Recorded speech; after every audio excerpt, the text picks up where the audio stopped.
इस वीडियो को लाइक करें, हमारे चैनल को सब्सक्राइब कर बेल आइकन जरूर प्रेस करें। हाकिम और बादशाह और मिनिस्टर भी अल्लाह की बारगाह में अल्लाह के बंदे बन करके आएंगे। जब सब अल्लाह के बंदे हैं तो अल्लाह का बेटा किसी को करार देना ये दुनिया का बहुत बड़ा पाप है। और क्रिसमस मनाने वाला यही काम कर रहा है। क्रिसमस मना रहा है हमारा मुसलमान भाई। स्कूल के अंदर बच्चा पढ़ रहा है, वहाँ एक दाढ़ी रख करके लंबी टोपी लगा करके एक इंसान आता है और वो बच्चों को टॉफ़ी बांटता है।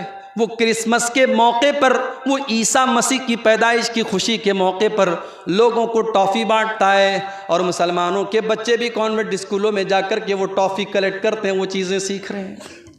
यही नहीं, स्कूलों के अंदर फंक्शन होता है, ड्रामा होता है और वहाँ पर मुसलमान बच्चे भी ये क्रिसमस का पूरा ड्रामा मना रहे हैं। मेरे प्यारे साथियों, मैं फिर से आपको कुरान के दूसरे पारे की वो आयत याद दिला रहा हूँ, या अय्युहल्लज़ीना आमनू उदखुलू फिस्सिल्मि काफ़ा, ऐ ईमान वालो तुम इस्लाम के अंदर पूरे के पूरे दाखिल हो जाओ।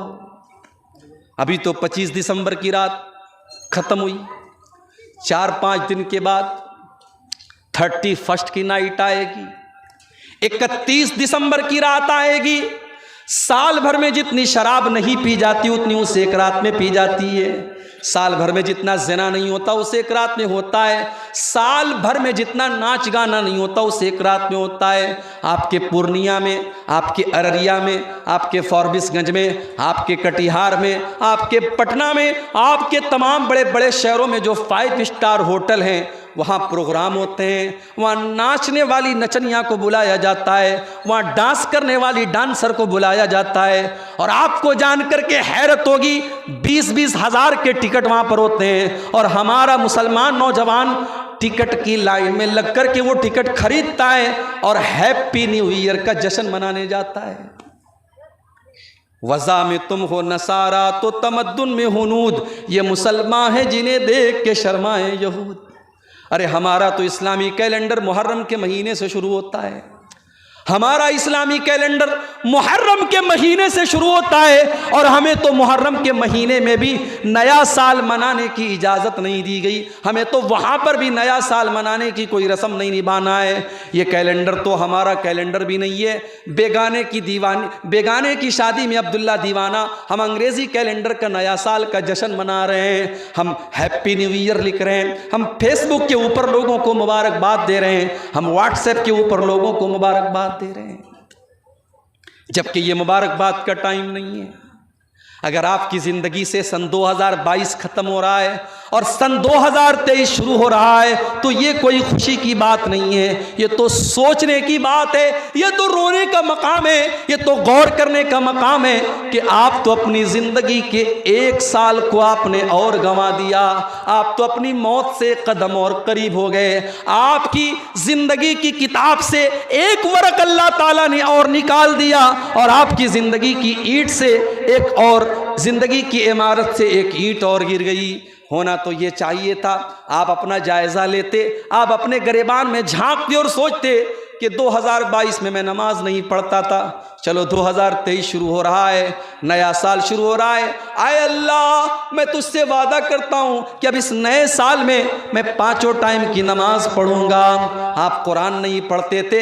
होना तो ये चाहिए था, साल पलट रहा है तो आप अपनी इस कमी को दूर करते, आप अपनी ज़ुबान से गाली निकालते थे। आप अल्लाह से वादा करें, आए अल्लाह सन 2023 शुरू हो रहा है, आए अल्लाह मैं वादा करता हूँ कि अब मैं अपनी ज़ुबान को गाली से बचाऊंगा। मैं गुटखा खाता था, मैं नशा करता था, आए अल्लाह मैं अपनी जान के ऊपर जुल्म किया करता था। आए अल्लाह 1 साल और मेरी ज़िंदगी का जा रहा है और एक नया साल मेरी ज़िंदगी में आ रहा है। आए अल्लाह मैं तुझसे वादा करता हूँ कि अब मैं नशे को छोड़ दूंगा, मैं गुटखा खाना छोड़ दूंगा, मैं हराम काम करना छोड़ दूंगा। होना तो ये चाहिए था कि हम अपनी कमियों को तलाश करते, अपनी कोताहियों को तलाश करते और अपनी कमियों पर कंट्रोल पाते, मगर उल्टा मामला है। यहाँ तो शराब पी करके और डांस करके और नाच गाना करके नए साल का जश्न मनाया जा रहा है। मेरे नौजवान साथियों, ये जवानी आपको बड़ी कीमती मिली है। अल्लाह की कसम, जवानी के अंदर जो कर सकते हैं आप, वो बुढ़ापे में नहीं कर पाएंगे। इसीलिए अल्लाह के नबी फरमाते हैं कल क़यामत के दिन जब सूरज 1 मील की दूरी पर होगा और सारी कायनात गर्मी से बेहाल होगी, अल्लाह ताला अपने कुछ खुशनसीब बंदों को अपने अर्श का साया देगा। उन खुशनसीब बंदों में एक इंसान वो भी होगा, वह शाबुन नशा फी इबादतिल्लाह, वो नौजवान जिसने अपनी जवानी को अल्लाह की इबादत में गुजारा होगा, जिसकी जवानी में उसने नमाज की पाबंदी की होगी। आज कितने लोग हैं, करोड़ों के मालिक हैं, करोड़ों के मालिक हैं, मगर हज नहीं करते। पूछो साहब हज क्यों नहीं करते?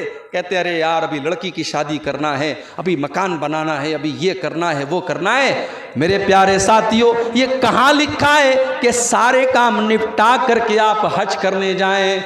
आपके पास अगर माल है, पैसा है, दौलत है, तो आपके ऊपर हज फर्ज हो चुका है। अल्लाह ताला के यहाँ आप ये कह करके अपना दामन नहीं बचा पाएंगे, हमारी तो बेटी की शादी नहीं हुई थी, हमारा तो मकान नहीं बना था, हमारा तो ये काम नहीं हुआ था।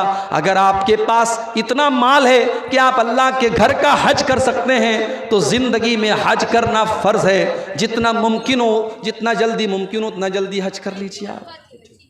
ज़िंदगी और मौत का कोई भरोसा नहीं है मेरे भाई। बेचारा कोरोना परेशान था, अभी वो आ करके गया था। फुटबॉल का इतना बड़ा वर्ल्ड कप मैच हुआ, लाखों करोड़ों लोगों ने मैच देखा, कोरोना नहीं था। संडे को फुटबॉल का फाइनल मैच था, संडे तक कोरोना नहीं था, बुध से कोरोना शुरू हो गया।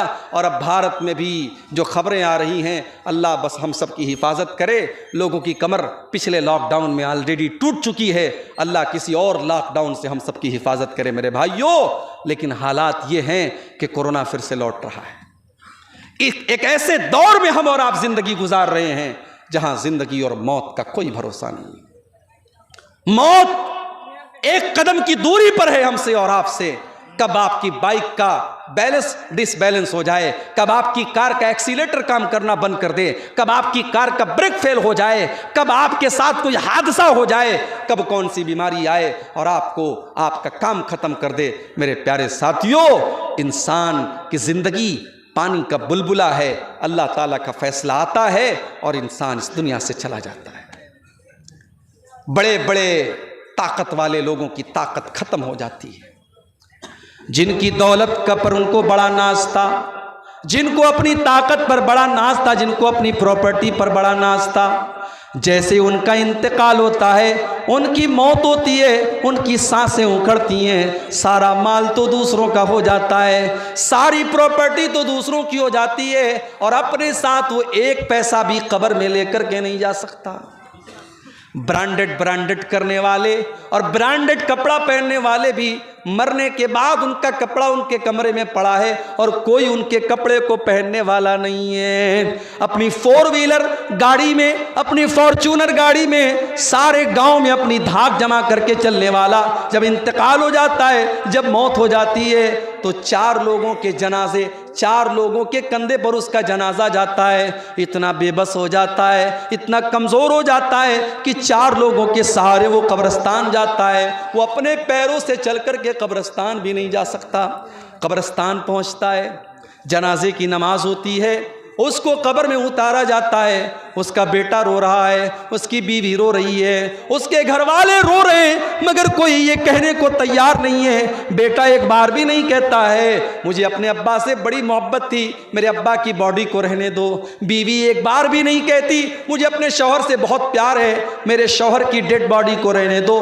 24 घंटे से ज़्यादा कोई उसकी डेड बॉडी को रखने के लिए तैयार नहीं है।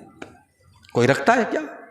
24 घंटे से ज़्यादा कोई डेड बॉडी को रखने के लिए तैयार नहीं है मेरे भाई। इतना बेवैल्यू है, इतना वैल्यूलेस है इंसान, उसकी औकात तब पता चलती है जब उसको मौत आती है। जिंदगी में जो नहाने जाता था जाड़े के मौसम में, तो गीज़र ऑन करके नहाता था, गरम गरम पानी से नहाता था, अपने पसंदीदा शैम्पू से अपने बालों को धोता था, अपने पसंदीदा साबुन को अपने बदन पे लगाया करता था, अपने चेहरे पर एक खास कंपनी का फेस वॉश लगाया करता था, आज इतना बेबस और कमज़ोर हो चुका है, आज मर चुका है, और आज वो ये भी नहीं कह सकता कि ऐ मुझे नहलाने वाले, मैं तो गर्म पानी से नहाया करता था, तो मुझे ठंडे पानी से क्यों नहला रहा है? मैं तो डब साबुन से नहाया करता था, तू तो साबुन भी नहीं इस्तेमाल कर रहा है। मैं तो